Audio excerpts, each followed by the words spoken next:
evening, everyone, and welcome. This is our first annual members' meeting for the newly formed Our Co-op. My name's Elaine Dean, and I have the privilege of being the first president of our new society. And I'm pleased to be here in Oxford. Can you give a cheer for everyone to hear? Yeah. Thank you. A city with cooperative roots stretching back to 1872, when the Oxford Co-operative and Industrial Society was formed.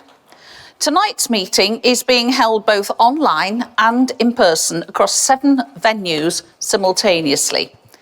So to the people in the satellite venues, please give a shout out when I say your name of your venue.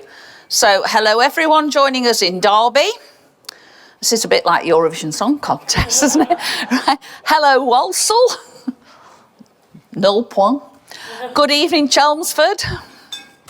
Hello all you Yorkies in Meltham near Huddersfield. Good evening Leicester, and bad luck on being relegated. And hello Huntingdon, and finally to all of those of you watching from the comfort of your own homes, welcome. Wherever you are, this is your meeting. So why is tonight so important? Well, because our members' meetings are a fundamental part of our cooperative democracy and provide an opportunity for you, the owners, to meet the directors and management and to have your say in how your society is being run and to hold your board to account. So with me here on the platform this evening, I'm joined by Debbie Robinson, Chief Executive Officer, Selina Butterfield-Mashoufi, our Chief Finance and Technology Officer, Simon Plunkett, Deputy Society Secretary, the Chair of the Remuneration Committee, Bob Burton, who's probably very well known to most of you, and I'm also delighted to introduce Ian Adderley, our new Society Secretary, who only joined us this Monday. So welcome, Ian. And given that Ian has only just started, Simon will be guiding us through this evening's procedures, but Ian will also be on hand. We have at least 2 board directors and representatives of the executive and leadership teams at each of our other meetings to support with members' questions and to gather your views. Simon will shortly talk us through our meeting arrangements, including the Q&A and voting and how it will work. And then we'll hear from Debbie, who'll provide us with an overview of the business progress across the society so far this year and our exciting plans as a new society in 2026. Selina will then review the financial performance and the annual results for the 2025 financial year before handing over to Bob, who will update the meeting on activity for our Remuneration Committee. And it's then over to you as we head into our question and answer session and then on to voting.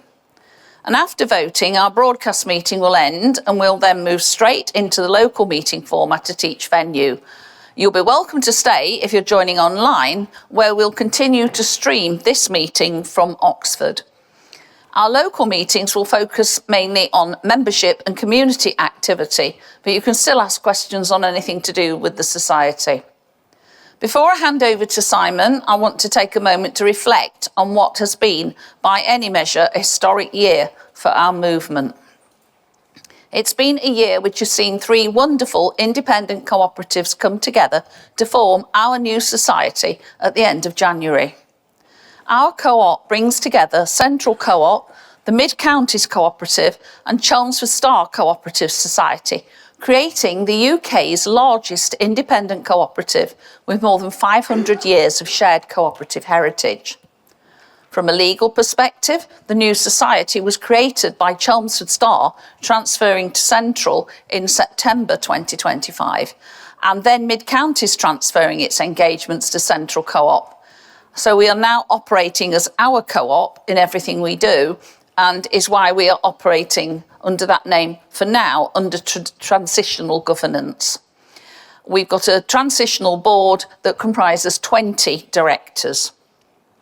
And the board has set up a governance review working group, and I'm pleased to report that we're making good progress under an independent chair, who is the former ScotMid Society Secretary, John Daly, on the new governance arrangements that will carry our co-op forward. What comes out of that review will be brought back to you, the members, for your decision in January 2027. This is your society, your board, your decision. So what does all of that mean for tonight's meeting? Although the meeting formula requires us to consider the performance of Central Co-op in the last financial year, your board welcomes questions and views from members on the activities of all three of the societies that have come together as we move forward as one. And tonight your views matter on the whole society, not just the name on the accounts. I also wanted to briefly mention the society name, as I do know this is an area of member and colleague interest. The society is now operating under the trading brand of our co-op, but its legal name is currently Central England Co-operative, reflecting the need to transfer into an existing legal entity. Working towards our new name is an important milestone of our governance journey, and this work will be overseen by the board as part of the society governance review. We're grateful for all of the suggestions already shared by members and colleagues, and we look forward to sharing more with you as the activity progresses. I want to mention a few highlights of the year, which have all happened while the societies have come together, showing that we can multitask. Firstly, the toy appeal van, which was able to visit Chelmsford for the first time among the 75 visits it made during the festive period. Many of you tuning in or present tonight will have participated by either dressing up and supporting the van team or by donating new toys for children who would not otherwise receive anything on Christmas morning. All toys are retained in their local area and distributed by food banks or churches to those who know they are in need. We collected more than 10,000 toys this year, so thank you everyone. And soon we will be planning for this year's appeal and extending our visiting areas and maybe even having 2 vans. So thanks especially to all the colleagues and the MCC, that's Member and Community Council, and the board members who joined in the fun and wore wacky costumes to draw attention to this worthy cause. Even stores that didn't have the van call had a toy basket so that all members and customers could participate. In November, we held our Men's Voices event, a very well attended annual occasion aimed at promoting good mental health in men. And we had our guest speaker was international fast bowler Devon Malcolm. In March, it was the turn of Women's Voices to coincide with International Women's Day.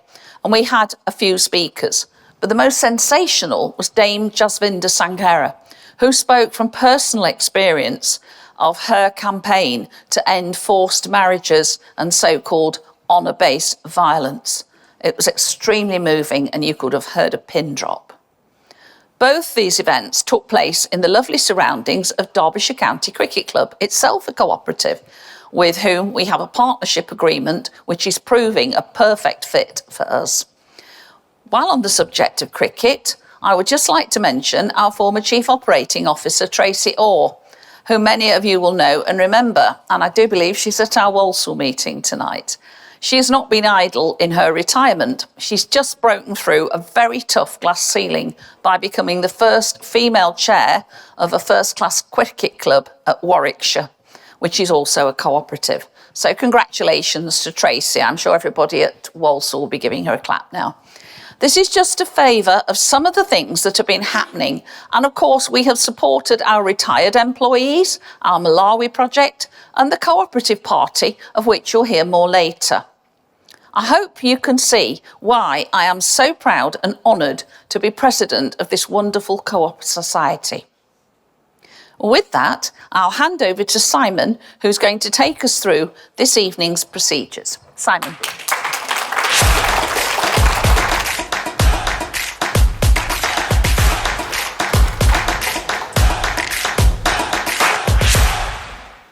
Thank you, Elaine, and a very warm welcome from me to all of you in the room and those watching in our venues online. We've got a great team of colleagues across the venues tonight. They're going to be keeping an eye on the technology, they're making sure the meetings run seamlessly. So I'm going to spend a minute talking you through the arrangements for how the questions and the voting is going to work. To help you through the meeting, we've prepared a summary sheet showing the performance highlights from Central Co-op in the 2025 financial year, and we've also made copies of the Central report and the Mid-Counties report available to members online and in printed format, and you'll be able to pick those items up at the registration reception desks or view them online in the Lumi portal. We've also uploaded minutes of all the previous members' meetings of the societies which Elaine talked about into the members page. And again, we've got printed copies of those different minutes available for those who wish to review them. Elaine will refer members to these minutes at the end of the meeting, and we'll take any questions that members have on these meetings when we break out into the local meetings. To ask a question, if you're online, it's really easy. You can simply click on the Ask a Question tab and submit your questions at any time during the meeting. For those of you who are in the live meetings, including the meeting that we're in here at Oxford, you can complete a question slip and share this with the meeting team, or for those of you who are in the room, when we get to Q&A, clearly it's a show of hands and we'll work through some of that as well. We'll make sure that we've got plenty of time for questions live from members who are with us in person in Oxford tonight, both in the first part of the meeting and in the second half of the meeting. Of course, time will prevent us from answering every single question this evening.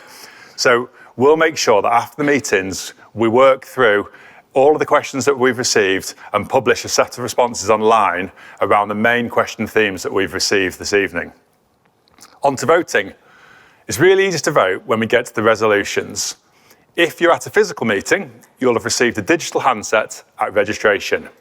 Please make sure you do so you remember the team if you haven't got yours yet. We're going to be using these handsets to vote when we come to the resolutions, but we'll also be using them in part 2 of the meeting to provide immediate and instant member feedback. Don't worry though, we'll explain how handsets work before we vote, and we've got a test question. For those online, I hope that you find the platform easy to use. On your screen, there's a toolbar to the left-hand side. If you're watching on a mobile device, the toolbar could be at the bottom. This is where you'll see different tabs, including messaging, documents, and home. It's really self-explanatory, but for ease, the messaging tab allows you to ask questions throughout the meeting. The documents tab will show the documents that I've referred to already. And when it comes to voting, the voting window will appear. So don't worry if you can't see that now when you're watching online. We will display the results of voting before the end of the broadcast meeting, but there will be a couple of minutes while we collate those votes from across the 7 venues and online.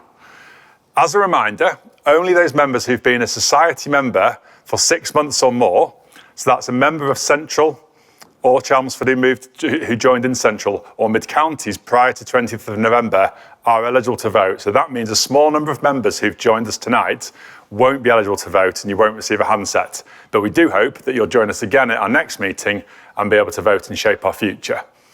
Finally, we really want your feedback on the meetings. You can simply scan the QR codes on your tables to provide your feedback directly online, or you can complete one of the printed copies that are also available on the tables. So that's all the practical meeting arrangements covered. So I'd now like to move swiftly onto the review and update of our society's performance and introduce our Chief Officer, Debbie Robinson.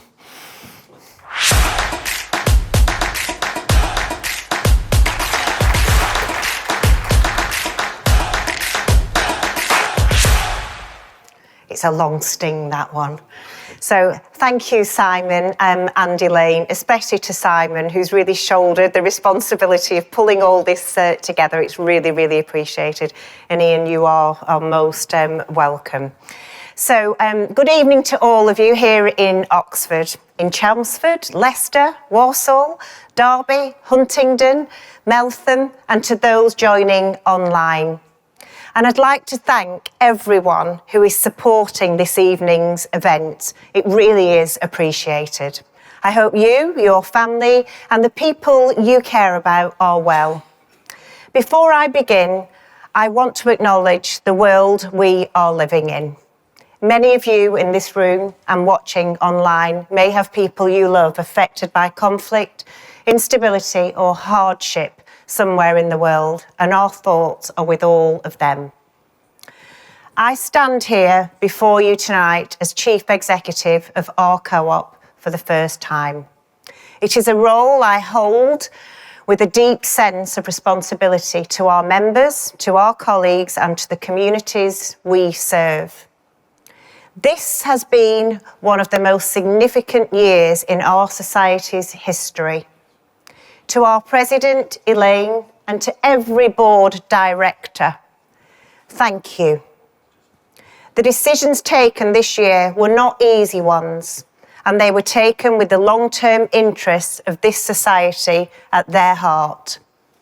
So tonight, my job is to tell you clearly where our co-op stands. This is a significant evening. It marks the final annual members' meeting in Central Co-op's name, a society that has served communities for generations and the beginning of something new. Now, together, we're our co-op. This has been a year of change. Over the last 12 months, we've navigated exceptional headwinds, global instability, supply chain disruption, regulatory change, and low consumer confidence. We have absorbed significant regulatory cost, extended producer responsibility, preparations for the deposit return scheme, updated labelling rules, and the national insurance increase that has hit every employer in the country. For the first time in many years, the UK convenience market has seen volumes fall below the wider grocery market.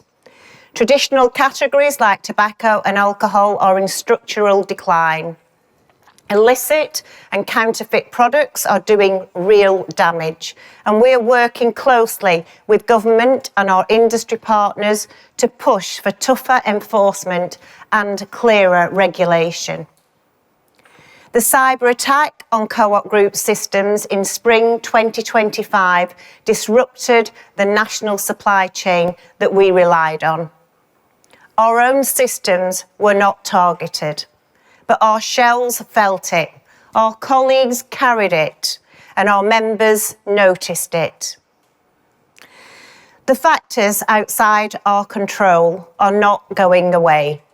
Energy and aviation fuel costs have risen again on tension around the Strait of Hormuz. Geopolitical shocks, weather, commodity prices, the pace of consumer change, these are the conditions we are operating in. We cannot afford to be complacent. We cannot wait for the conditions to change. But what we can do is to own our future. Focus on the things that are in our control. And against that backdrop, the decision to come together to form our co-op was not just strategic, it was absolutely necessary. Elaine has set out what our co-op is, and I want to focus on why. We came together to build strength, financial strength, operational capability, community presence, local leadership, and to protect jobs. Today, our co-op serves more than 1 million members, and we're supported by 13,000 extraordinary colleagues. And I'd like to thank each and every one of you for turning out tonight. We trade across a family of businesses: food, funerals, travel, early years, energy, mobile and broadband. Our co-op difference is how we trade. Much of our co-op brand food is 100% fair trade and cruelty-free. We've rescued over 5 million surplus items since 2024. In many of our stores, you'll find customer toilets, baby changing, free sanitary care products, seating and community areas. When you book a holiday with us, a tree is planted in your name, and children from challenging backgrounds get a life-changing break through our Go Beyond partnership. When you switch to our society's energy supply, you're buying cooperative-led renewable energy and supporting community generation across the UK. Our mobile and broadband services are cooperatively run and carbon neutral. When a family comes to us in bereavement, a tree is planted in memory of the person that they have lost. When families tragically lose a child, the funeral is free. And our white paper, The Silence is Over, Why Grief Belongs in the Classroom, developed with campaigner John Adams, is now shaping how bereavement awareness is taught in schools from September. These are our cooperative differences, but we need to make more of it. 2025 was declared by the United Nations as the International Year of Cooperatives. It was a fitting year for us to come together because what we are part of is something much larger than ourselves. We come from generations of societies built by their communities for their communities, adapting through every era. The International Cooperative Alliance is above our stores, travel branches and funeral homes. It's a symbol that unites cooperatives across the world. But we recognise our heritage, and I thank the people who've put such a fantastic display out for us this evening. It's truly inspiring. Thank you. And we want to celebrate it, so each and every store and branch we own will have a symbol of its founding cooperative society, whether that's in Oxford, in Derby, in Chelmsford. We will find the founding society of each of those. There are now 3 million cooperatives globally, contributing nearly $2.79 trillion to the world economy. If that were a country, it would be the 8th largest in the world. You, our members, have had your say. More than 15,000 of you took the time to respond to our more recent survey, so thank you. And what you told us will shape the work we are doing now. Nearly 4 in 5 of you know that you are an owner of this society. 3 in 10 of you feel you have a real say in how your co-op is run. But you don't think it's that easy to get involved. So there's some understanding there, but the connection, the lived feeling of ownership is what we now need to build.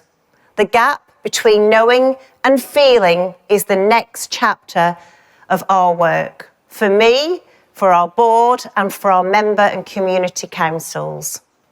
We're going to make participation easier, more visible, more local.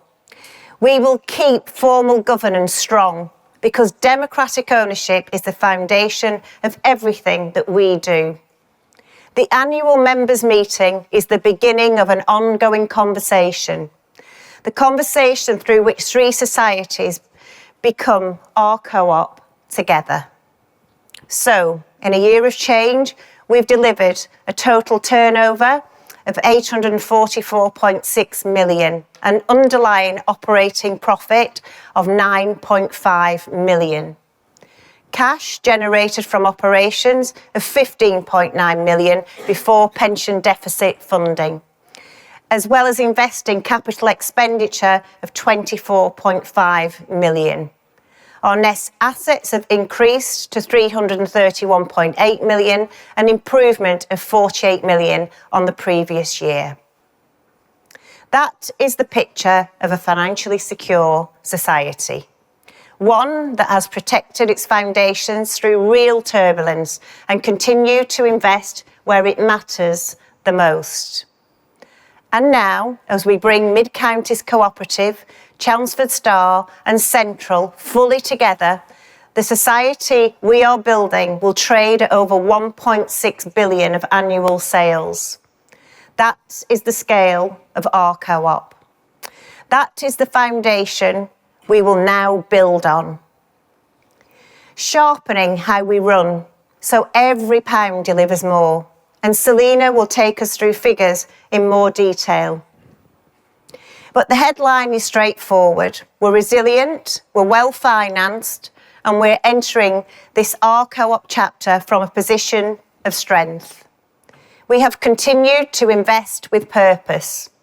Since forming our co-op in January, we've opened 4 new food co-ops in Desford, Wavedon, Leckhampton and Rainhill, alongside new travel branches in Lichfield and Cheltenham. We've invested in our digital funeral systems through our Care Hub. We've strengthened our cyber capability and advanced our cloud migration. And we've launched an AI immersion programme to improve operational effectiveness. We have a principle of generating profit to invest in our members through real value returned at the till, in our colleagues, both reward and their safety, in our stores and last mile capability, and in the technology with cybersecurity that protects everything that we can do as best that we can. Every pound of this investment is your investment. Every store, every system, every choice built for the members we serve and the society that we are building.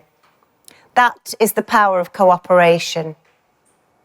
Now, according to the Institute of Grocery Distribution, the next 5 years in retail will be shaped by 4 trends: value, experience, sustainability, and health. Value, that is member pricing and reward pounds. But we have to do more here, and we know it. Experience, that is real community. The colleague who knows your name, the store that hosts a local group on a Thursday evening, the defibrillator, the bench, everything that we do. Sustainability, solar across our estate, transparent sourcing, partnerships with the community. Our net zero 2040 strategy was independently validated this year, and we've already reached 34% green energy self-sufficiency, close to our 2028 target, so 2 years ahead of schedule. And health. Ranges we are repositioning towards fresh, healthier and more diverse foods, reflecting the communities we serve. And I'd like to thank the team here for bringing some amazing samples of new products to this meeting. And at the heart of all of this is the role of our cooperative as a community hub. Across our locations, we now have 340 defibrillators and 190 bleed kits. We support more than 300 local food banks. And over the year, more than 3,000 members have joined us at meetings and events. Member ownership is the engine of this. More than 175,000 new members joined the society over the last 12 months, and active member participation has risen to 37%. The Our Co-op app has been downloaded 310,000 times. Of the 5 million reward earned this year, more than 4 million has already been redeemed, going back into our society. This is the virtuous circle of economic participation. But the members' survey told us something else that was really worth highlighting. Around 1 in 4 of you said you'd be interested in green investment options that support renewable energies in your communities, and that's something we will look to take forward. The real opportunity, though, is still ahead. So my invitation tonight is simple. Use what you own. Every booking with Travel Co-op, every nursery place with Little Pioneers, every utility switch, every shop, every plan. These are not just transactions, they are participation. They are investment in your society, and they are what makes the next chapter of our co-op possible. One membership, multiple ways to engage, offering greater value. For our 13,000 colleagues, we are building opportunity and worthwhile work. Pay has now been harmonised and increased across all three societies. We continue to pay above the national wage, and we do not reduce rates for colleagues under the age of 25. We pay for breaks, and in inclusion, we're now ahead of the retail sector benchmark. Flexibility on holidays, so that colleagues can choose the events that are most meaningful to them. Each and every colleague has access to free GP services 24 hours a day, 365 days of the year. And our colleague turnover is down. In a year of significant change, more of our colleagues are staying with us. Our inclusion networks continue to shape the culture of our society from within. This year, together, we've added South Asian Heritage Month and Purple Tuesday, and we will be looking for more events to celebrate. We've introduced mandatory disability awareness training for every colleague, and we're investing in the next generation. This year, we welcomed 482 young people into the society and offered 273 work experience placements. We've invested 85% of our apprenticeship levy in colleague training, with 95 colleagues starting apprenticeships. And we have committed to 300 new apprenticeships alongside debt-free degrees and new trading academies for funeral and retail. And we're investing where it matters most, in colleague safety. Every colleague has the right to go to work and to return home safely, yet retail crime remains such a serious issue. We welcome the Crime and Policing Act, and we've played a part in shaping that, alongside our Co-op Party partners, and thank you for taking your time to join us this evening. To push now for regulation of the funeral sector, where bereaved families really should have what they deserve. Earlier this month, we were delighted to receive a King's Award for Enterprise for promoting opportunity and social mobility. Congratulations to all of you involved in achieving this prestigious award. It reflects the work we do with Bright Futures, alongside Fairer Futures and Fairer Access to Work. And going forward, we can build on this with our Offender to Rehab, our Malawi Partnership and the Pride of Essex Awards. To our 13,000 colleagues, thank you, truly, for everything that you have done this year. Our procurement collaboration with other independent cooperatives is now in its third year, and it's reached £30 million worth of savings across the independent societies. Real value delivered through the power of cooperation. Our partnership with Unity, we now support more than 380 power purchase agreements with over 100 community energy organisations. Projects like rooftop solar on schools and public buildings, supported through initiatives such as the £1.5 million Community Energy Kickstart Loan.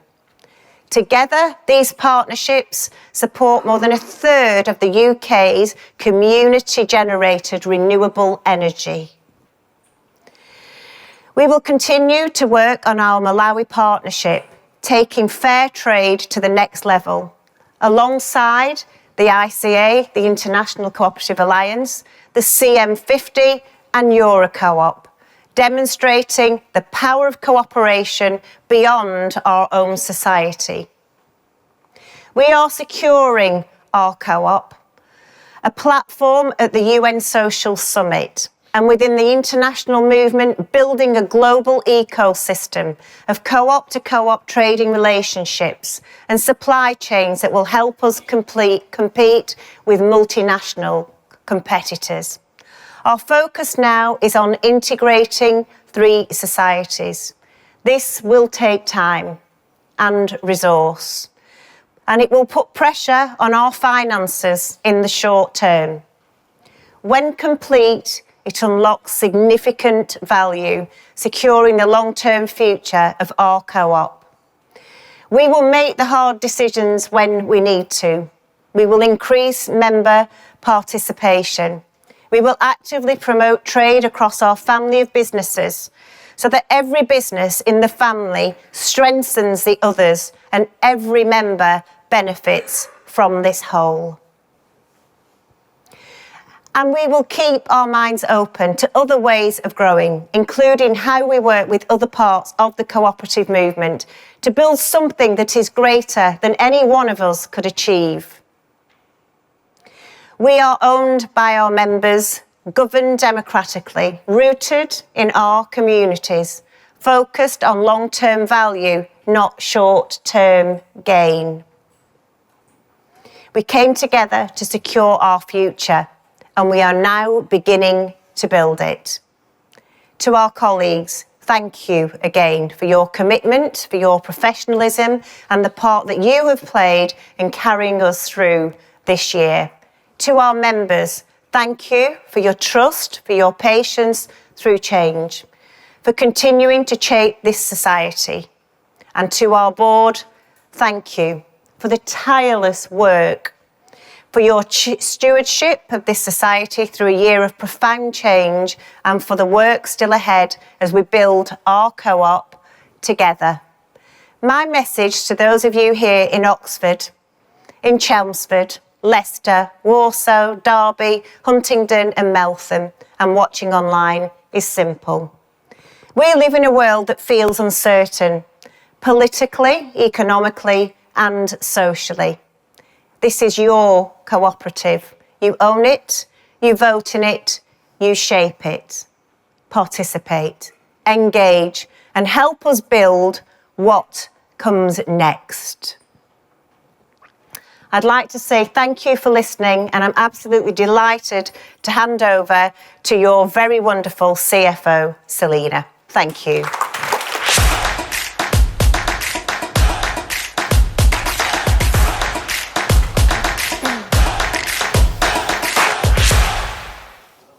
Thank you, Debbie.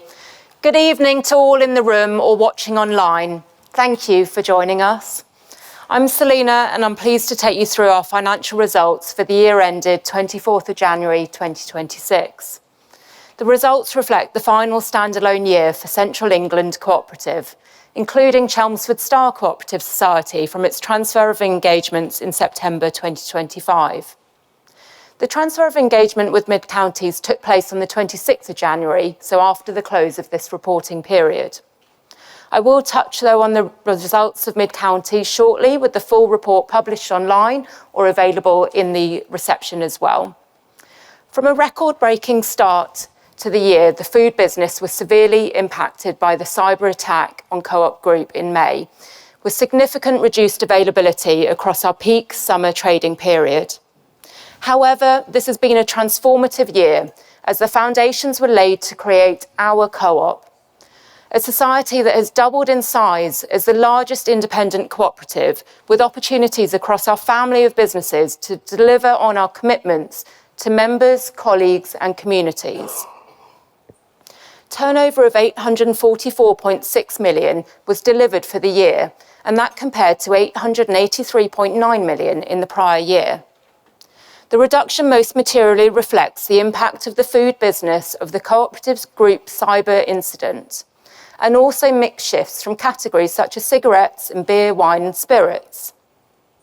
Looking at profitability, we've split it between the underlying operations to represent those reflective of the core business activity and non-underlying charges. From the trading impact on sales, we're really pleased to have delivered a healthy gross margin improvement over 0.5% to 29.9%, and control of our cost base to deliver trading profit from underlying operations of 4.3 million. In context, the cyber incident drove a 22% reduction in our like-for-like sales performance versus the market. That equates to wiping £550,000 of profit off our result every single week. The impact of cyber lasted weeks, it lasted months, and it impacted profit by over £10 million. Fortunately, we had insurance for the cost impacts, but not for the missed sales and not for the empty baskets. However, underlying operating profit delivered was still 9.5 million versus 11 million in the prior year. And within this result, Chelmsford Star contributed a small budgeted loss. Our balance sheet has strengthened materially with all our assets now valued at market value, bringing consistency across the portfolio as we become our co-op. Net assets increased by 48 million, closing the year at 331.8 million, a strong foundation for the combined society. Cash generation remains stable and we operated well within our facility ahead of refinancing as a combined business. We invested 24.5 million in capital expenditure, which enabled the opening of 6 new food stores, the regeneration of 13, and continued rollout of solar generation across the estate. Chelmsford Star sites are now 100% green energy fuelled, and in total we closed the books as Central Co-op 2 years ahead of our green energy target. Our membership app has been relaunched, and we've also invested in technology and infrastructure to support our transition into our co-op. These investments improve productivity, they lower running costs, and they create lasting value for members. Membership has strengthened materially. 175,000 new members joined us during the year, and that is up against 124,000 in the year before. By year end, 310,000 members had downloaded the relaunched Society Members app, giving our members greater choice in how they use their rewards. Members earned more than 5 million in reward pounds, and active member participation reached 37%. Alongside Central England and Chelmsford Star, we combined with Mid Counties Co-op. In their year ended 25th of January 2026, sales delivered were 801.7 million, and that compares to 840.2 million in the prior year. Operating profit before significant items was 3.7 million, and that compares to 11 million in the preceding year. And the reporting period closed with net assets of 73.1 million. As we look ahead together as one society, our financial focus is fourfold. The first is consistent profitability that sustains our cooperative model. The second is delivering the benefits of our combined society. The third is disciplined investment that grows member value. And the fourth is a strong balance sheet that supports long-term financial sustainability. We expect trading conditions to remain challenging, but our co-op enters this next chapter from a position of strength. A strong balance sheet, a growing membership base, and clear opportunity across our family of businesses. I want to thank every one of our colleagues for the part that they have played across such a significant year in the Society's history. Thank you for your support as members, and I look forward to seeing you in the interim results for our progress as our co-op, and I will now pass to Bob. Thank you.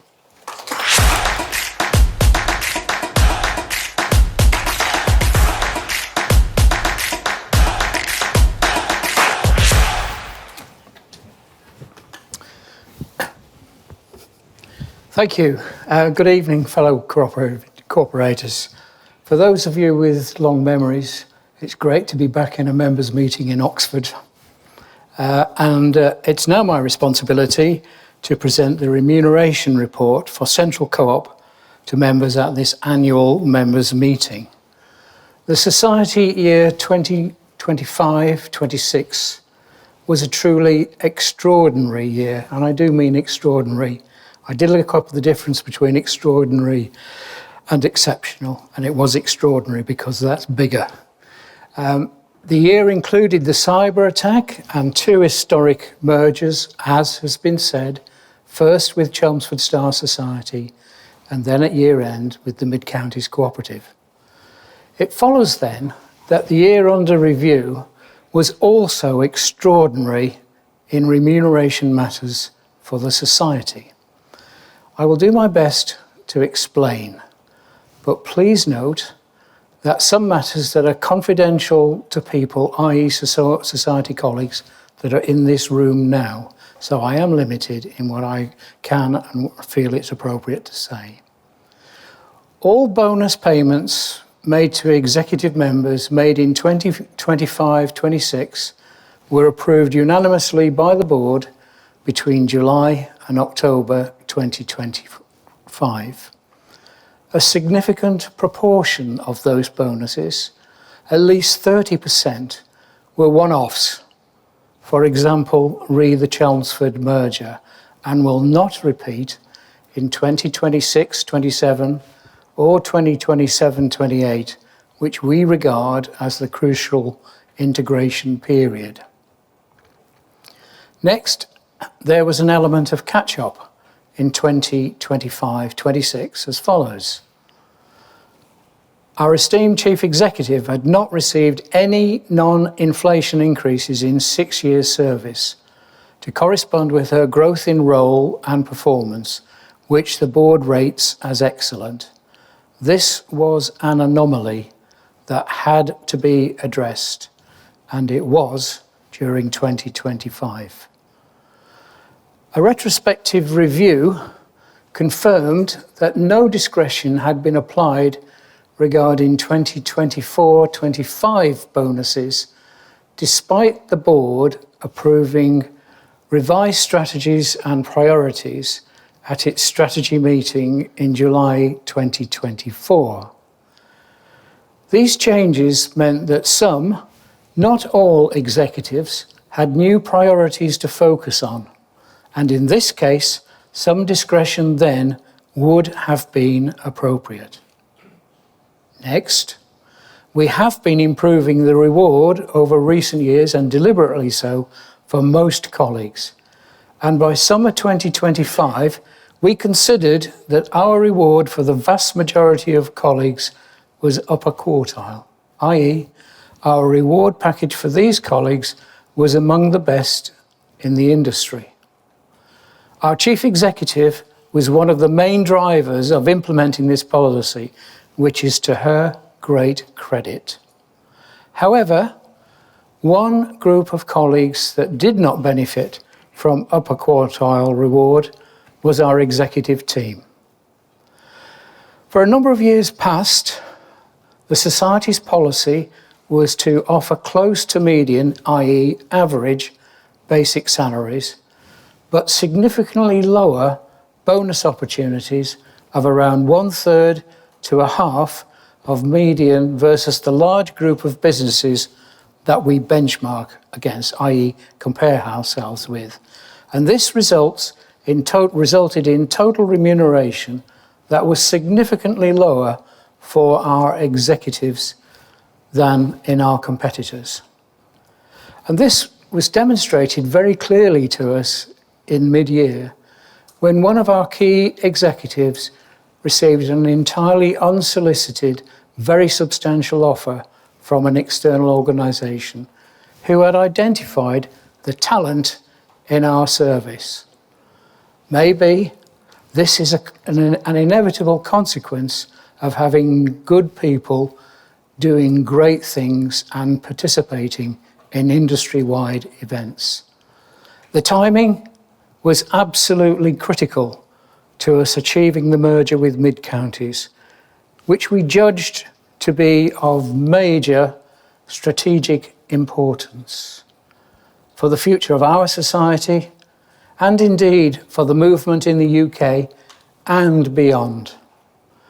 As a result, we resolved that we needed to update our policy regarding executive incentives, and subsequent events, especially our ability to finalise the merger with Mid-Counties, have demonstrated that the board's decision then was amply justified.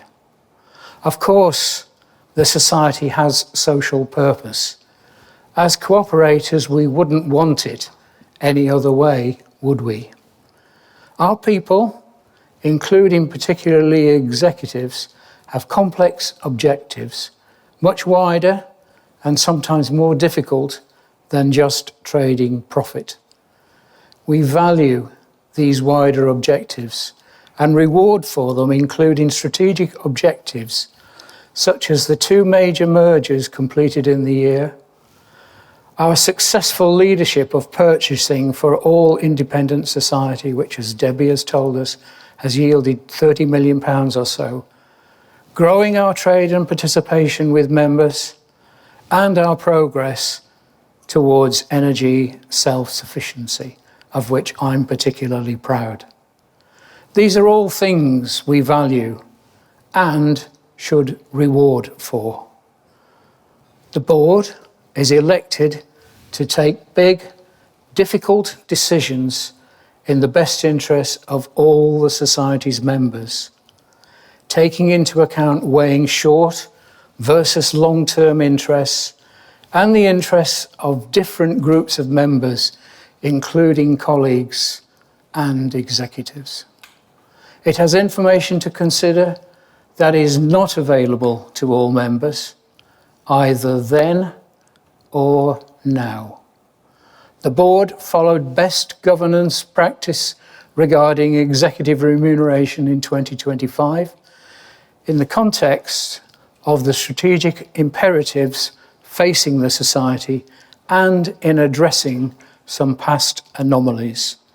I reiterate that the board's decisions were taken seriously and consciously and unanimously on your behalf. On a quite separate topic, I wish to advise members that following the merger with Mid-Counties in January, the Remuneration Committee and the board reviewed the fees paid to the directors during this transitional period, i.e. until this time next year. The board resolved to recommend to members that the basic director fee, which is something you need to vote on, during this period should be £12,340 per annum. If you saw the work that directors do, you can see that we don't do it for the money, I assure you. Now, this is an uplift of about 20% on the fees that would have been paid to central co-op directors in this year, if the societies had not merged.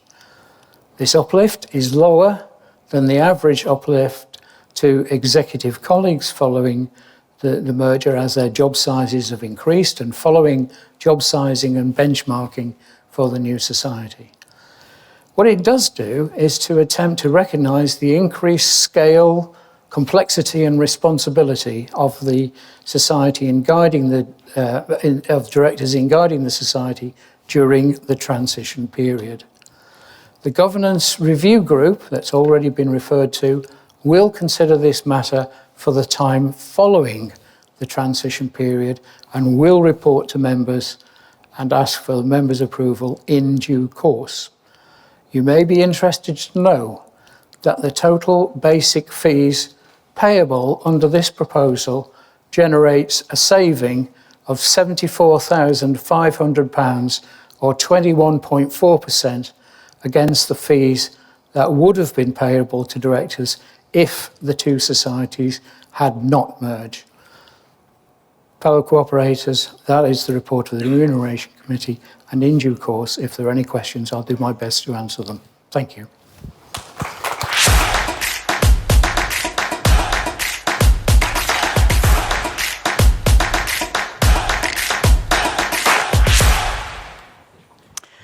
Thank you, Bob. So, I'm now going to introduce Joe Fortune, the General Secretary of the Co-operative Party. We've had a great working relationship with the Co-operative Party, campaigning for better regulation of funeral care and to ensure that care, compassion and choice operates across the industry. We also thank the work of the Co-operative Party in successfully securing legislation to make assault of a retail worker an offence and helping to enhance the safety of our colleagues, which is of prime importance to your board. So, Joe Fortune, would you like to come up, please? Thank you.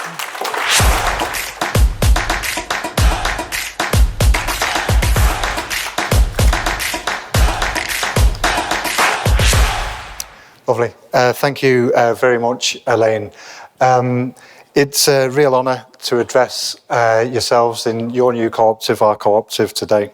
It's an exciting time for your society. Now the largest independent cooperative and the leading part of the UK cooperative movement. Many other General Secretaries of the Cooperative Party will have spoken at your predecessor cooperatives over the last 110 years of our partnership. I know our co-op continues that legacy of cooperators from the past who believe that our economy and communities will benefit from greater cooperation and cooperative power. The organisation I lead, the Cooperative Party, holds the same purpose as it did when you helped found us. This clear purpose is enshrined in the first page of our rule book. It simply states that we work to protect and promote the cooperative movement in all of its guises. Over the last 20 years of working in the cooperative movement, this purpose remains crystal clear in my mind. It drives everything I do. I'm proud to bring this focus and drive to your society's campaign subgroup as well. I believe that we're living in a time of real opportunity for the cooperative movement. Working in partnership, we fought to have this country actually value and promote cooperatives. Through our shared work, the government on the government commitment to double the size of the cooperative sector, we finally have an opportunity to mainstream cooperatives. I want us to work together to seize that opportunity, to demonstrate to the very many more people why we value the way of our work and so much. We know that cooperation has the potential to drive a country more at ease with itself, an economy which is fairer and to empower communities. I'm exceptionally proud of our partnership with you. Oh, the work this partnership has produced has been significant and been hugely influential. Rather than looking back over the work of the last 110 years, just look at what we've done over the last couple together. We've sought to tackle the disgrace of violence and abuse in stores. This campaign has changed the law. We've got rid of the £200 limit, and we do have a standalone offence at last. We know that there's more to do, and we're working together right now to do that as well. We've been inspired by the work of Unity and its work in promoting community energy. We've campaigned together for a huge expansion of community-owned energy in this country, and we've won. We've won a package of £1 billion, a historic level of support for community-owned energy in the country, and we've done that together. It's one of GB Energy's key programmes now, and that's us. That's us in this room and in the different rooms right across the country and in the front rooms of members as well. This is your victory. This is the things that you've said to the society is important to you, and we're starting to deliver it. We've worked with your society to understand its regulatory burdens and ensure that regulators are now properly tasked with better understanding cooperatives and better supporting them. This list goes on, and it's not just on the national stage that our work impacts communities.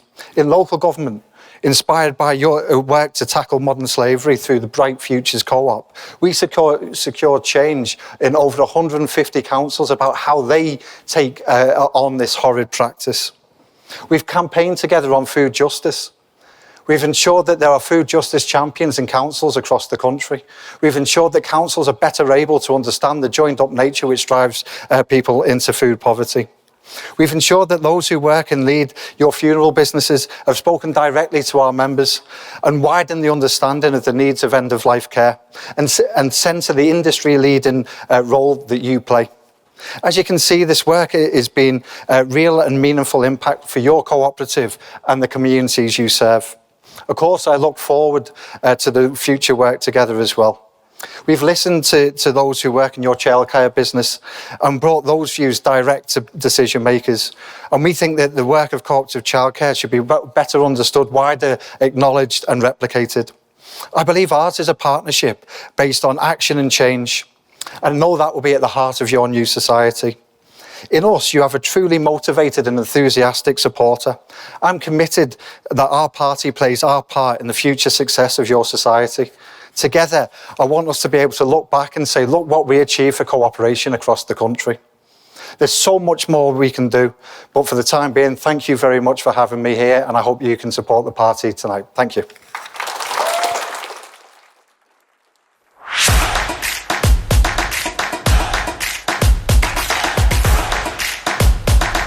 Thank you, Joe. Right, thank you very much, Joe. And I do want to say that we do value our work that we do with the Co-op Party. We have formed a campaign group so that to make sure that we are campaigning for things that matter to our members. And we're delighted that Joe has joined us, as has Dame Pauline Green, who is former president of the International Co-operative Alliance. She's here in the room this evening. So thank you, Pauline, for the work that you've done with us all on campaigning. So we now come to what for me is the most important part of the meeting, which is your questions. And Simon is going to facilitate this session. I'm going to juggle as many questions as possible from those of you in the room and from members online and from members right across the other 6 venues. Can I ask that members keep their questions brief so that we can cover as many questions as possible? And please also avoid repeating a question which has already been asked. There will be lots more time for more questions in the second half of the meeting, and we'll also be summarising our question themes and responses after the meeting online. So, Simon, over to you. Thanks very much, Elaine. Okay, so we're going to take a range of questions from in the room, questions which have been submitted online, and questions from the venue. So if I can ask people in the room if they can raise their hand so that we can invite members to speak. Before I do that, I'm going to refer to one of our pre-submitted questions. This was a question around salt, sugar and alcohol ranges which are available in our store. So I'm going to put this question to Debbie, and the question was as follows. There is a concern that the range in our stores is being driven towards salt, sugar and alcohol, and a number of members raised this question. We're looking, Debbie, for a commitment in our stores towards fresh produce and a healthy living range. So I wondered if you could respond on that, if that's okay. Thank you, and I welcome that question because it's something that's actually really close to my heart. Because we have a lot of choices to make in the goods and services that we supply. It's probably more a perception than a reality in terms of more high-fat salt and sugar products, because, of course, the government has brought legislation to actually limit the amount of those products that you can have on sale. But I go into our stores, I see far too much reliance on piles of alcohol, of packets of crisps and bars of chocolate. It's really obvious. This morning, Selina and I were actually at Oxford Wholesale, and some of you may be familiar with them. It's a supplier that supplies the former mid-county stores, and we went to meet them to ask if they'd be interested in extending their range of products into more of our stores. They were obviously delighted, but that gives us a real opportunity because it's whole foods, it's really great, healthy foods that are really good for you, and they're also really, really competitively priced. So that's not a range that we get from FRTS, which is the Federal Retail Services Group, which Co-operative Group run, and we get 90% of our products through that buying group. But actually we'll have more of an opportunity to work with more local suppliers that are often based obviously very close to our stores, and they are passionate about not only the health benefits but the integrity that goes into those products as well. And there's actually a local supplier of sausages in Chelmsford which we're looking to see if we can actually extend that. It's really unique. They developed the formulation for Chelmsford Star Co-operative. So the coming together of the 3 societies is really going to help us be differentiated and to stand out from the crowd. And I think that's how we are really going to succeed in the future. Thank you, Debbie. Okay, so I'm going to move to a question in the room. Can I have a hands up for those who wish to answer the question? I'll just ask if you wait for the mic. So could I take the lady right in front of me, if that's okay? Thank you. Yes, I have a specific question to ask. I'm pretty local here, just live down the road in Dorchester-on-Thames. And just last Friday, it was announced that our Co-op, which is our only village store, is being closed imminently. Now, we've just heard you talking about how rosy the picture is financially, and also that we are member-driven. Now, and we have a stake in our co-ops. And my question is, why was the Co-op store closed without any notification to members in a very, very short time span? We only knew about it 3 weeks before the store was actually announced it would close last Friday. And the demographic of Dorchester is retired people. Many people don't have the possibility of going up to Berensfield or wherever else. And so, you have just told us that partnership with the community, community presence is very, very valuable and important to you. And this closure is just flying in the face of all these qualities that you say you're espousing. And I would like to know how and why this sale has been conducted in the way it has, and clearly to know your reasoning behind it. Thank you. Okay, thank you very much. Okay. So we're going to invite Selina to provide a response to the question. And for those online, to wrap that question up, it's the background for the sale of the Dorchester-on-Thames food store. Selina. Thank you, and thank you so much for the question, and I really hear the sentiment behind your question. So Dorchester, I've visited myself. It is an absolutely beautiful store in a wonderful community. The sad truth of the store is it is a loss-making store, and there have been various attempts to make it into a profit-making store. We've investigated alternatives for the lease, we've investigated different operational formats, and we could not make the store profitable. That resulted in the sale. In terms of why people only became aware of it recently, so colleagues were only made aware last Friday, so we needed to have the conversations with the colleagues first because their roles are impacted. That is a live consultation that's taking place. It will take 1 month for those colleagues impacted as well. So it is desperately sad, but it was not a profitable store. I personally have committed to work with the purchasers of the store to support their transition into a community operation, so that they are very keen and intent on creating a community store in that same asset there. Thank you, Selina. Could I ask then why you've made all the staff redundant and why you're stripping out all the fridges and freezers and fixtures if you want it to remain as a community village store? So there will be a transition in the operational arrangements for that store. So the ownership will change, and we're in conversations with the purchasers as to that transition. That could take many forms. That could be the supply of goods. It could be operation of the store. So that's what a live dialogues. But currently the conversations with the colleagues are underway. They only commenced on Friday. Okay. Thanks, Selina. I'm going to move to the next question if I can. Can I have another hand in the room, please? Could I take the lady with the hand? Yes, please. Thank you. Could you just introduce yourself as well, this name as well, please? Thank you. Hi, my name's Sarah Shearing. Hi, Sarah. I submitted a question online. It's again about another store, I'm afraid, that's local to here. I'm a regular shopper for myself and for my business at the Co-op in Grovelands in Savile Way. I'd like to know if you've got any plans to renovate this store. Other local stores, and all the stores that you've shown on your pictures are beautiful and renovated or new, and they've all been refurbished maybe in the last 10 or 12 years, and this Co-op store that I know and love in Grove has been left to rack and ruin. The staff are brilliant, but surely they and their loyal customers deserve a much improved store to work and shop in. Okay, I'll ask if Debbie and Selina wish to come on, then also we may have some food retail colleagues who can add some colour in the room as well.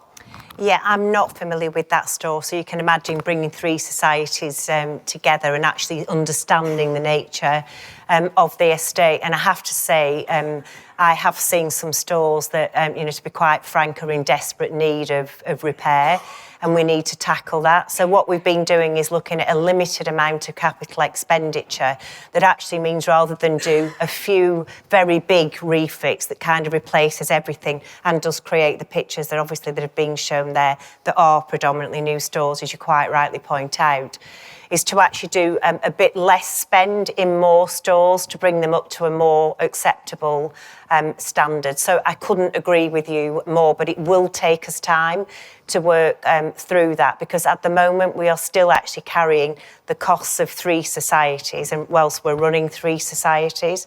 So we do have to really work through integration and look at where our investment will actually give us the best return. But all of our operational teams, and thank you, because you're always championing and fighting for your store to be the one that gets some investment. So you should see more lower capital investment than sort of a few large capital investments, but we'll certainly take note of that store and have a good look at it. I would just like to come back to the lady who, fortunately, that store has got too far down the line for us to be able to do anything about it. But we are really keen to actually, when a store gets to that situation, and there's a village close to where I live where the community has taken ownership on, it does mean that the store is actually run by volunteers, but it means that the shop has actually remained open. And I think as a future model, we should be looking at those opportunities for us to explore. So the store would actually remain, but it would actually be down to the community itself to run it. We could obviously help supply the goods into it, but we probably couldn't service it through our colleagues. Thank you, Debbie. So that could be something to consider, sure. Thank you. Could I take the gentleman in the green jumper, then I'll move to some questions that we've had in from the other venues. Sorry. Okay, thank you. I just want to say, I think that's a complete whitewash. You're not answering the question. What happened is that you did a rather obscure property deal with people who lived over the property. They have said they may or may not continue it as a store. I suspect that they won't. So we will not have a store in the future. And you're ripping out all the interior, which could easily have been left. It could have been, if you were really willing to pass it on to somebody, you could have done that. You made no effort at all, and you did not communicate with the people of Dorchester in any way at all. And that is just contrary to co-op principles. Okay, so and if Debbie and Celine want to come back on that, I would like to move the conversation to, we've got a lot of questions online about some other issues as well. So yeah. Yep. We're obviously, it's a store that's new, certainly to me personally. So we will take that away and have a good look at it. My understanding is that it was on the market for some time to be marketed as a store. And actually, well, sorry, you've asked the question, so we'll try and give an answer. Okay, without whitewashing. So we will take it away. We will have a look at it. But for sure, there were no offers that came in on that property other than the people that you quite rightly pointed out that actually live above it. So, but we'll certainly have a look to get the facts together for sure. Yeah, I'm going to move on. Offers, are there? Yeah, I'm going to move on to a question we received online, please. Please, that you will actually come and talk to the Parish Council of Dorchester and the people of Dorchester, no less than the co-op members in Dorchester, and just inform them and try and help us to go forward, because you've just left us in the lurch. And as we've said, it is a very, very to close this conversation, we have been in active dialogue with the MPs in the area and the community in the area. I am sorry that has not reached your ears, but it has not been a decision that we've undertaken lightly, hence our commitment to work with the purchaser on securing the future of that site. But we have been actively involved. I myself am involved in daily correspondence on that site. This is not what our parish council says. Okay. At all. Okay, I'm going to move on, please. Correspondence to the contrary. Please ask for an assurance that you will actually take this matter further. You will not let it rest as it is now. Yeah. We've shared our commitments and we continue to work with the future for that site. Yeah. Okay, I'm going to move on to a question which we've received online. Okay, I'm going to move us on to another subject, if I may. This question has come in from John McGlade, and John says, Given the significant financial challenges evidenced in the annual reports of both societies, can the board assure members that it will act at pace to complete integration and rationalisation of the trading businesses? And is there a timescale for this? I'm going to ask either Elaine or Bob if they can comment on the board's commitment to the speed at which we'll bring the three societies together.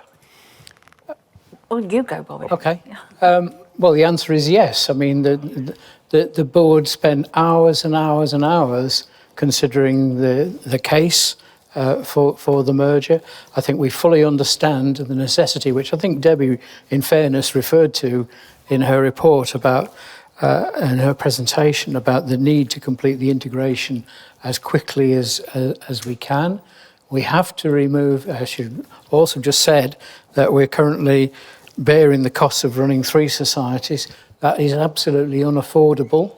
To achieve the benefits that we aspire to from the movement, from the merger, I beg your pardon, from the two mergers, we have to complete the integration as quickly as we reasonably can, but to do it well and in an orderly manner. So yes, the board is fully committed to completing the integration, and ideally we would like to do it in something like 2 years.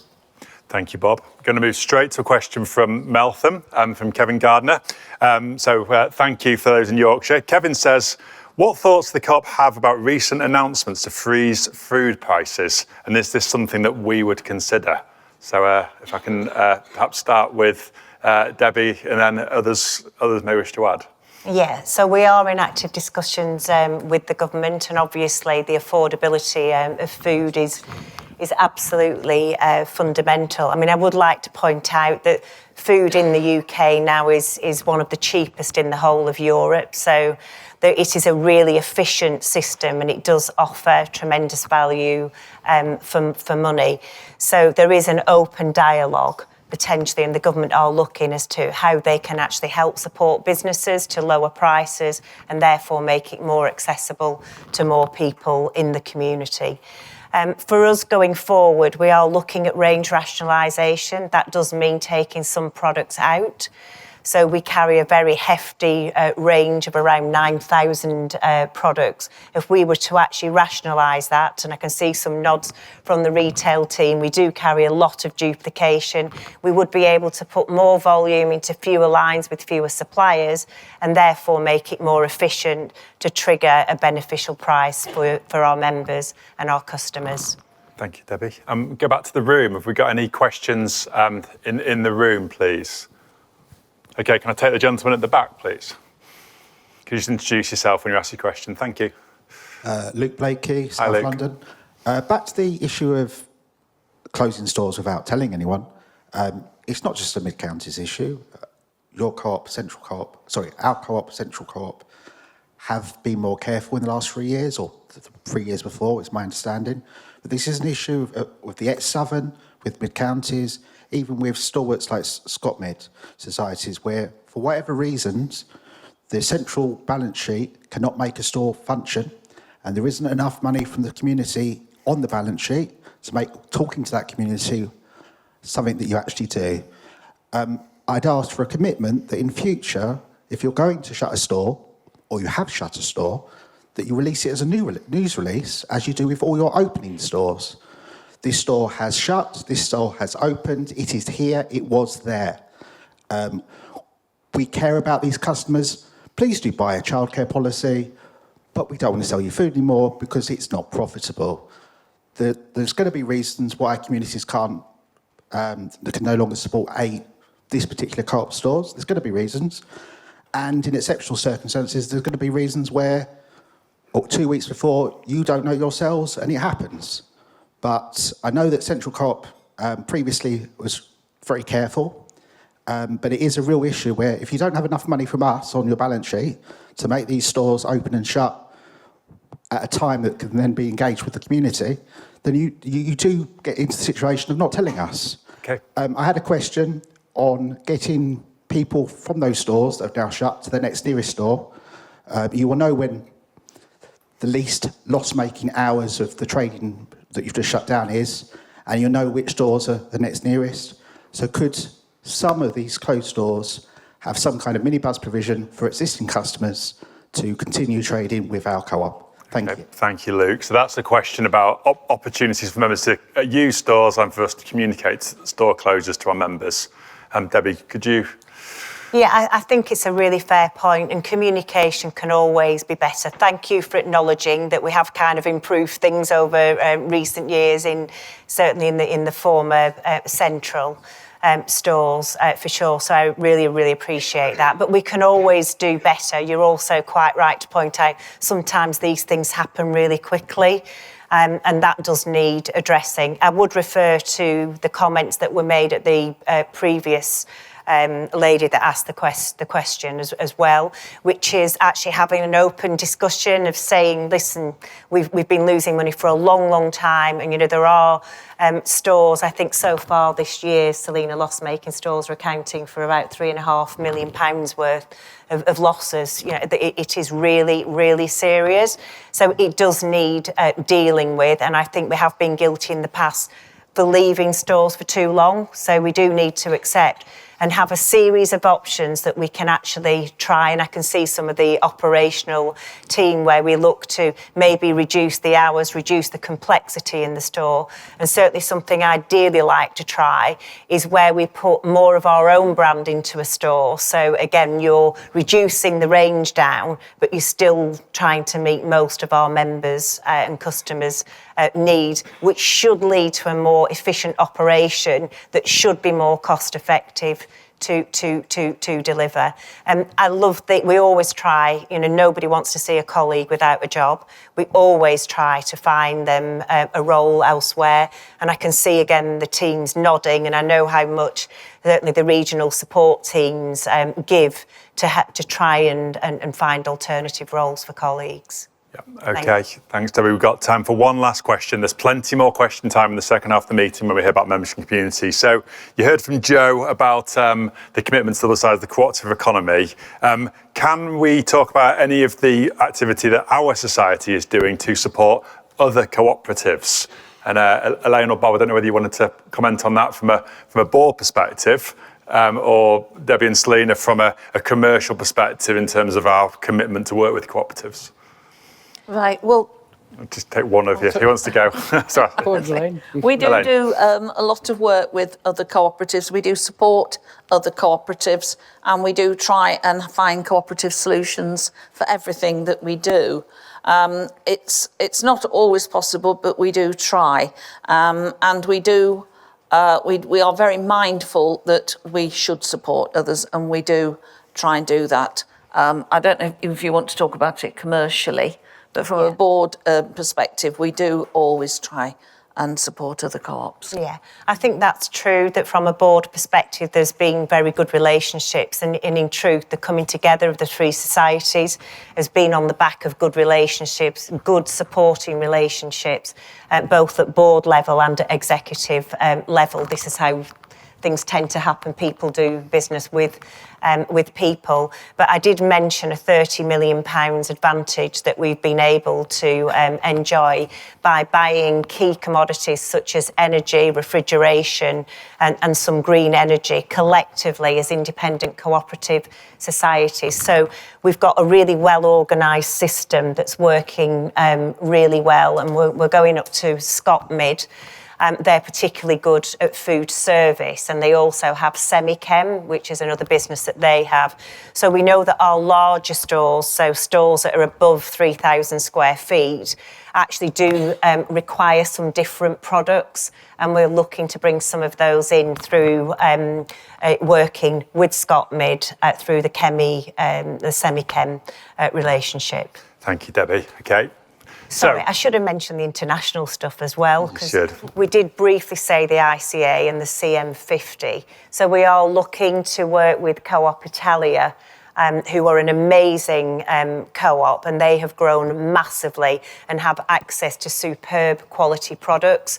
So you hear about good, better, best when you can buy something that's relatively cheap, something that's medium price, and something that's a bit higher. We're saying good, better and different, and the different is the cooperative difference. So how can we take products in directly from cooperative producers, such as we do in our Malawi partnership? Wonderful, thank you. I am very conscious of time and our commitment to these 7 other meetings on the online meeting. So I'm going to call an end to questions now and move straight to the voting on our resolutions. If I may, there will be time for questions in the other half of the meeting. So it would be really helpful if you could pick up your handsets. There is going to be a test vote to make sure that all of this is working smoothly. We will try and move through these as quickly as we can, mindful of time. So we have 5 resolutions for members to vote on this evening. We'll go through these once at a time, but as the results are collated across all the meetings online, the results will then be declared together at the end of the meeting. Once the voting is completed, Elaine will cover the steps for the second part of the meeting while we rate the results of the votes coming from the 7 meetings. We expect this to take no more than a couple of minutes. So before we get started, we'll run with our test question. For those of you online, the voting button should appear. For those of you in the room, your handsets should be active. Okay, so we'll move to our test question. Are you for or against having pineapple as a topping on your pizza? If I could ask you to vote now, please. 1 is for, 2 is against, 3 is abstain.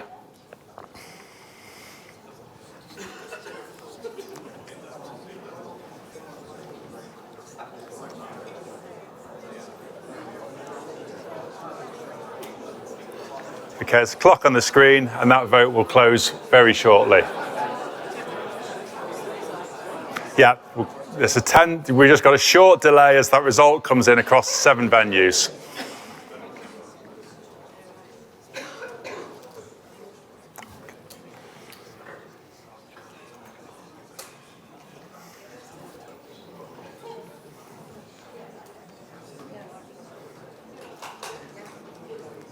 Okay. Vote closed.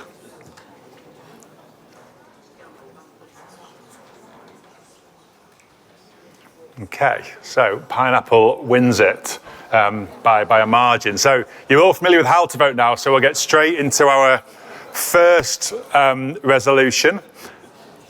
This is an advisory vote, and I'll read the resolution out so you can vote.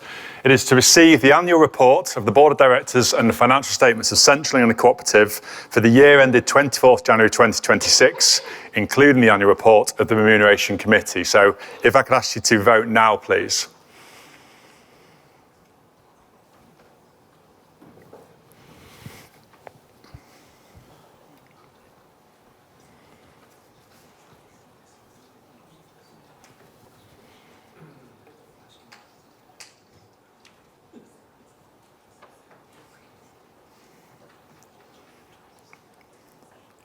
Okay, we'll close that vote. Okay, yeah, we need 10 to 15 seconds for that vote to pull through from the venues.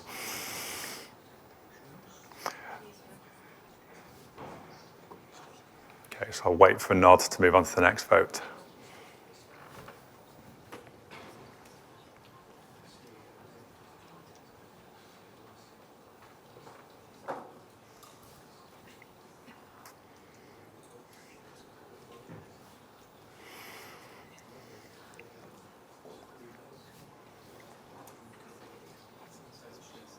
Okay, thank you.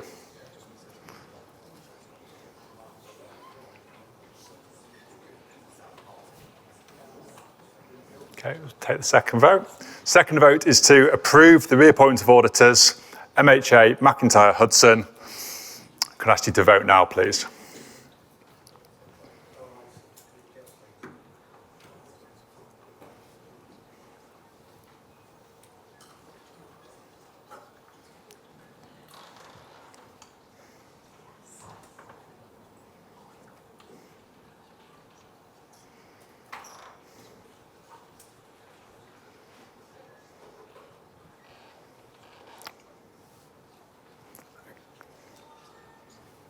Okay, thank you.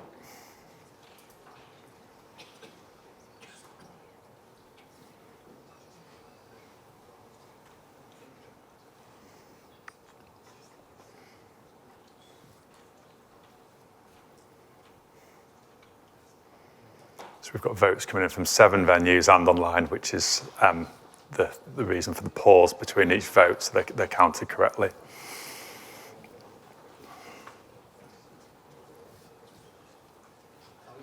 Thank you. Next resolution.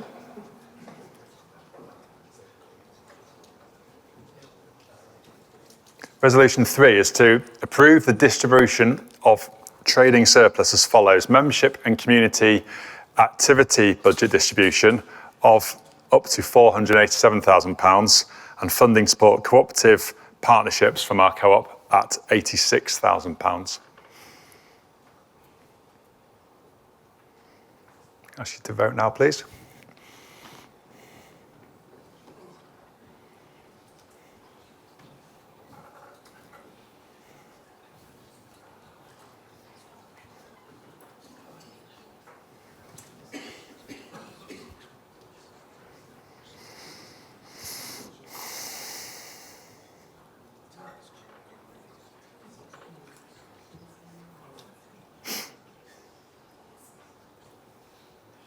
Okay. Yeah.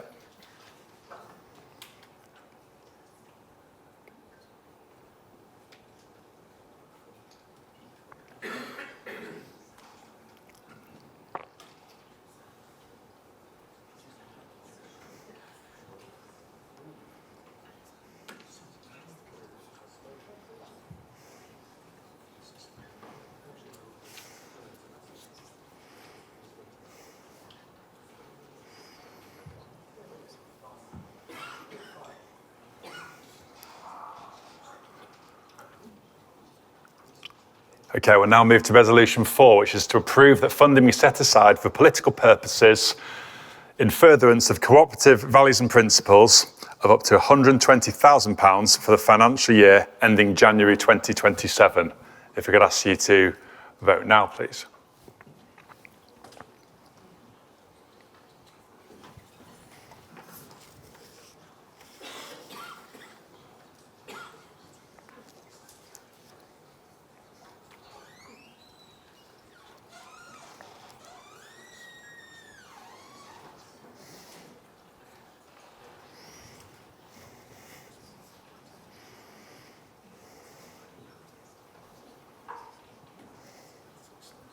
Okay.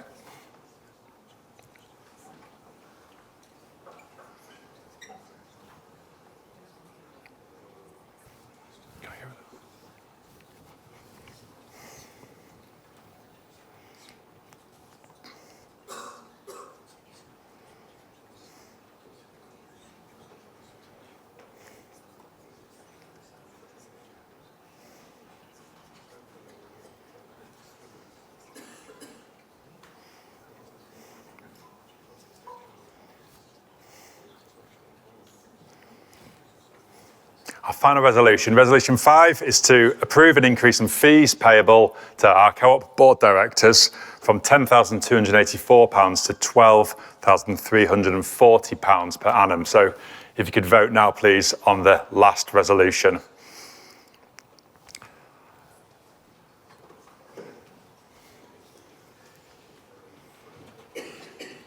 So your vote on that last resolution will conclude the formal voting when it's processed in a second, and we will share the results of the voting very shortly with you. There just needs to be some collation behind the scenes.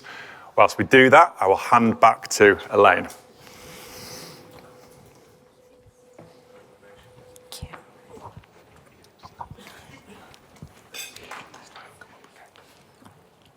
Thank you, Simon. So we now come to our final item of business, and that's the review of the meeting, previous meeting, the minutes of them. So this is a more complex item than usual because we've got minutes from different society members' meetings. And for this reason, we've loaded all of the minutes onto our online member pack. Printed copies have been made available to those members who have requested copies prior to the meeting. In the interest of time, I will ask that members flag any items from the minutes in the local meetings and cover off any questions regarding the content within these meetings. So what is coming up in part 2 of this meeting? Very shortly, our broadcast meeting will close and we will split out into the 7 meetings. If you're online, you're welcome to stay with us here in Oxford. And in the second half, we'll be looking at our future approach to local membership and community activity and gathering your feedback as we begin a review process to create a programme of activity for our new society. Now, have we got the results of the voting, Simon? Do we know? Yes, we do. So yeah, if you hand back to me, I can... Right, so I'm going to hand this back to Simon then. Thank you very much, Elaine. Okay, it's a bit of... Okay, thanks very much, Elaine. So I'll just ask the Lima guys if they can display the results of voting. Okay, so as you can see behind me, Resolution 1 is carried 85% of votes cast in favour. Resolution 2 is carried with 90% of votes cast in favour. Resolution 3 carried with 91% of votes cast in favour. Resolution 4 is carried with 65% of votes cast in favour. And Resolution 5 carried with 57% of votes cast in favour. So all resolutions put to the meeting this evening have been approved by members. So thank you very much for your voting and your participation. Over to Elaine to close the broadcast meeting before we split into our 7 meetings. Thank you, Elaine. Thank you. So thank you, Simon. So we are about to close the formal meeting. So I would once again like to thank you, our members who have joined us and taken part. And I hope you've enjoyed everything that you've seen and heard. And importantly, feel that as a member, you are a co-owner of this society. And I'd like to thank everybody on site at our meeting venues and all those who've worked extremely hard behind the scenes to enable this meeting to go ahead. When the live stream finishes, we will hand over to our directors and community teams at each location, and then you will get local updates on what's been happening in your areas, and for a local session to look at our future approach to membership and community in our new society. So we look forward to seeing you at our interim members meetings, which will take place at 7 p.m. on Wednesday, the 21st of October. And in the meantime, I say to you, please keep safe, keep shopping and keep on cooperating. Thank you and good evening.